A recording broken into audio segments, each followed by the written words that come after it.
everybody else to win around you, and then you will for sure win in the end. So many people start a company and it's like their child, and they want to hold on to all the aspects of it. But what happens is, and this happened to me too, you become your own limiter. If you think about it, I am very focused on what the lives of my people, how they're improving. I want to see them buying houses. I want to see them improving their cars. I want to see them taking amazing vacations. I want to see them establishing accounts for their kids. I want to see them creating memories with and through my company. A true entrepreneur is a leader. They're just a thought leader or a visionary. And it's so much fun to have shared visions where several people in your company are winning alongside of you. It's just kind of like the handoff. I'm doing it. Let's watch somebody else do it. And when you have a lot of people that are winning within your company, there's just so much more fun. There's just so much more synergy. There's so much less stress. You're listening to the Real Business Connections Network. Real Business Connections Network.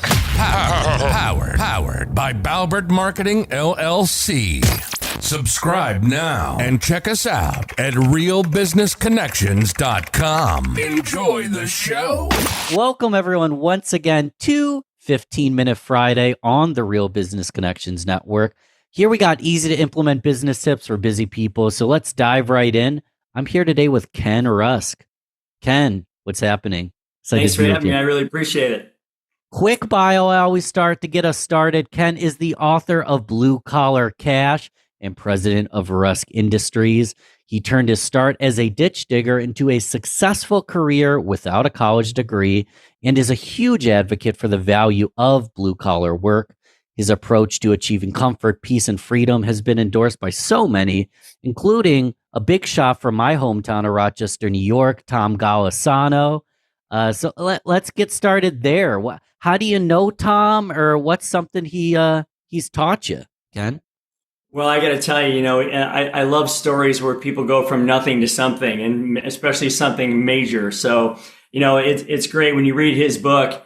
It talks a lot about how he started with a very small credit card, and he had a problem. And the problem was that his bosses where he worked at for the payroll companies wouldn't take clients under 100 employees.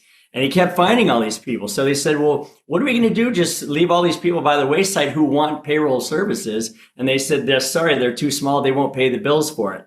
And he started with a very small credit card and a very small limit, and turned into a $1 billion industry that we now know. So it's a pretty cool story. Yeah, and it's Paychex. I don't know if we mentioned that. And Tom endorsed your book. Is that correct?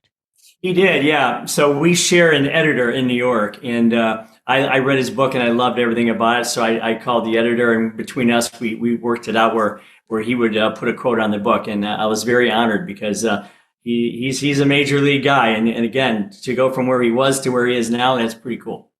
Yeah, drawing a blank. Built, not born. Built, not born. Built, not born. And that's exactly how you did it, Ken. Yeah, start. It can be from the quote or just a life lesson.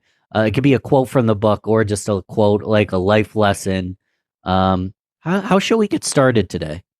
Well, I always look at it this way. So I always say that you can't get what your company wants or needs, nor can you get what you want for yourself until everybody in that company get what they want first. And I absolutely believe that, because businesses are linear things. There's input, there's work, and then there's output. And you as an owner, business manager, whatever, you're always on the output side. So you have to have a lot of really great things happen in the beginning for you to receive on the end. So that's why I say, drop the ego, make yourself irrelevant to your company as much as you can, stay in driver vision mode and not in mechanic mode, allow everybody else to win around you, and then you will for sure win in the end. Drop the ego, let others win, be the visionary. It sounds easy. Do you find that business owners have their ego gets in the way? Well, so many people start a company and it's like their child, it's like their baby. And, they want to hold on to all the aspects of it.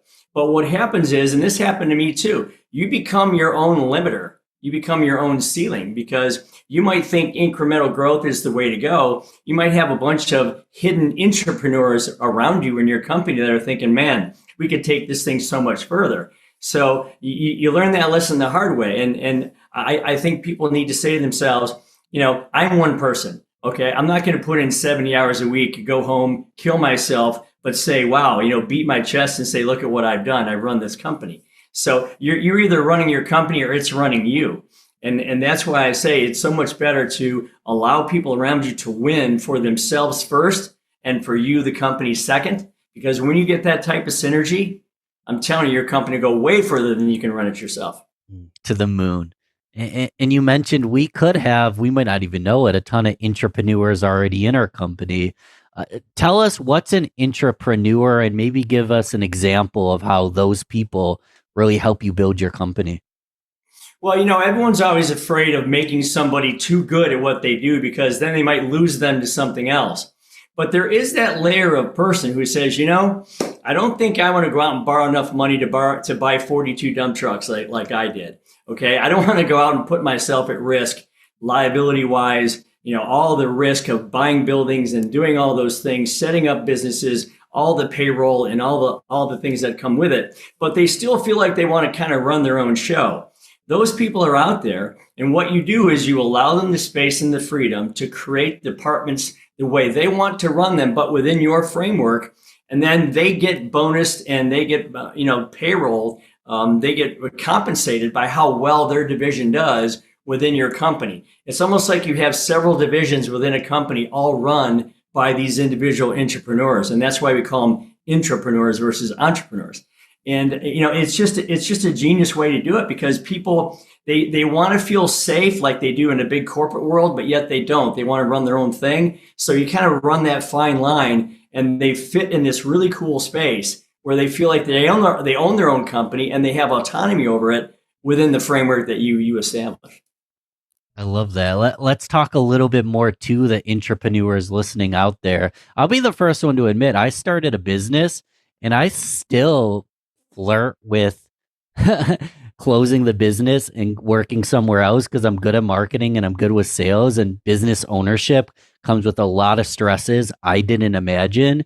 And I think there's a tremendous amount of value of being an intrapreneur, taking on a little less risk, but still having a ton of autonomy and making great income. Talk a little bit more about the value of you don't always have to run the business and you still kind of get to. Well, again, if you look at it, at the end of the day, your goal is to be the visionary where you're like hovering over the business in a helicopter, kind of looking down on top of it, ripping the roof off and kind of seeing all the moving parts inside. And if you think of it that way, you need to surround yourself with people who are on the ground that can do those things. And again, I would challenge you to get a meeting with what you consider your 5 or 10 top people, put them in a room around you and say, how far can we take this company? Write it down on a piece of paper, hold it in your hand and don't tell me what it is. Because I did this. And the numbers that I got from the people around me were a few $1 million more per year than my number was. Wow. So if you think about that, I very quickly realized I was my own limiter. Okay. So get those people around you, have them understand the value of them taking this company to the next level, but be ready to share in those newfound dollars with them because it's money you don't have now. So it's not like you're spending more to do it. You're simply taking some of the dollars from that newfound revenue and sharing it with the people who took you there. And when that happens, get out of the way because those people are going to take your company way further than you can do it yourself. Love that you mentioned be ready to share. It seems like a key of your teachings is when everybody's winning, the whole company wins. Well, what are other ways to ensure your company's winning? Well, if you think about it, I am very focused on what the lives of my people, how they're improving. Okay. I want to see them buying houses. I want to see them improving their cars. I want to see them taking amazing vacations. I want to see them establishing accounts for their kids. I want to see them creating memories with and through my company. A true entrepreneur is a leader. They're just a thought leader or a visionary. And it's so much fun to have shared visions where several people in your company are winning alongside of you. It's just kind of like the handoff. I'm doing it. Let's watch somebody else do it. And when you have a lot of people that are winning within your company, there's just so much more fun. There's just so much more synergy. There's so much less stress. and you end up working half the time that you normally thought you would work because you've entitled people or you've licensed people to create decisions and create moves that you trust them to make. And I just have to tell you, there's no better way to run a company than to watch the people within your organization winning for themselves, because ultimately you're going to win at the end of that. Mm. I'm curious, what does a crappy run company looks like? Well, what are the adjectives, or well, if I were to walk in a poorly run company, what would I see? Well, you'd see somebody saying, I don't know, ask the boss, or we're not allowed to make that decision. Or when he gets back from doing his 57 things, then maybe you can talk to him. He doesn't have any time, or she doesn't have any time. Man, the boss is really pissed off today, so beware. You know what I mean? And then that person goes home to their wife or their husband and they go, man, you should have seen me today. I fixed this. I solved that. I yelled at this person. I straightened this out. I created this program, and I'm half dead because I'm on my 70th hour this week. And to me, I look at that person and say, that business is running you and probably running you into the ground along with all of your people. You're not going to keep people that way. You're not going to motivate people that way. You're not going to have loyalty that way. If people can't see that you are in a calm, cool state of control, giving them the ability to win themselves, you're going to lose people. You can be hiring all the time, and it's just a miserable existence. Sounds pretty miserable. And you talk about this kind of stuff in Blue Collar Cash? I do, yeah. To me, that's the user part. So if somebody wants to find a culture like I try to create, I have them look at what they want their life to look like first. If you can figure out what you want your life to look like in every aspect, okay, draw it out, create a vision board, put it on the wall in your house, and then go interview and find a boss or an owner or a manager that you feel has your interest in mind. And it'll be real simple because they're going to ask you, well, why are you here? What do you want out of this job? What's your 1, 5, 3, or 3, 5, 10-year plan look like? If they're interested in you winning, if they're interested in as much success on your vision board as you are, then you've got a place that's going to probably be an entrepreneurial supportive company that's going to have your vision in mind, and it's probably going to help you win in your life. Powerful. If people didn't already grab a pen and take notes, grab one now. I recommend you hit the 30-second back button twice and re-listen to that. But reiterate one more time, because I always give the audience an integration assignment. What's the point in consuming this infotainment if you're not going to go and integrate it, take action? You can just reiterate what you just said or add another layer. What's the first move we should go do at the end of this podcast? The first move is go find a quiet space, turn everything off, get out your crayons and a piece of poster board. Draw your favorite house, your favorite car, your favorite vacation, your favorite sport, your favorite hobby, your favorite charity, your favorite spiritual moment, your favorite health moment, your favorite pet. Draw all that out. Say, if I could live like this, that would be my perfect nirvana. That would be freaking cool if I could live that way. Draw it out in as great a detail as you can. Make it like a brochure, like an automobile brochure. It's colorful and concise and clear as you can. Get that up on the wall, and then go interview various places and say, I have a vision for myself. Can I gain that with and through your organization? And then listen very closely, because if they're interested in you winning, then you probably found the right place to be. I love it. I'm already regretting not bringing you on for the long segment, because we didn't even touch on the marvelous backstory you have. So people, read Ken's stuff, go Google it, go to the show notes. But you tell me, what's the best thing for us to do next to get in touch with you and learn a little bit more about your world? Well, first off, I've been on about 250 of these shows in the past year and a half because of the book and how it became a bestseller. And I'm very grateful. I'm very blessed. And if you ever want to do the long segment, let me know. I'd be happy to be there. But the first thing people can do is they can just go to kenrusk.com and they can see what we're up to over there. You can find the book, the course. You can find the instructions of how to do what we just talked about.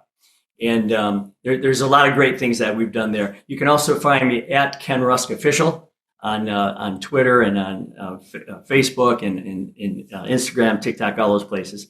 And you'll just kind of follow along and see what we're up to. But yeah, I love to help them out any way I can. Today was only a nibble. There's so much more to learn, and I appreciate your time today, Ken. It's been fun. Absolutely. Glad to be here. Thank you. Talk soon.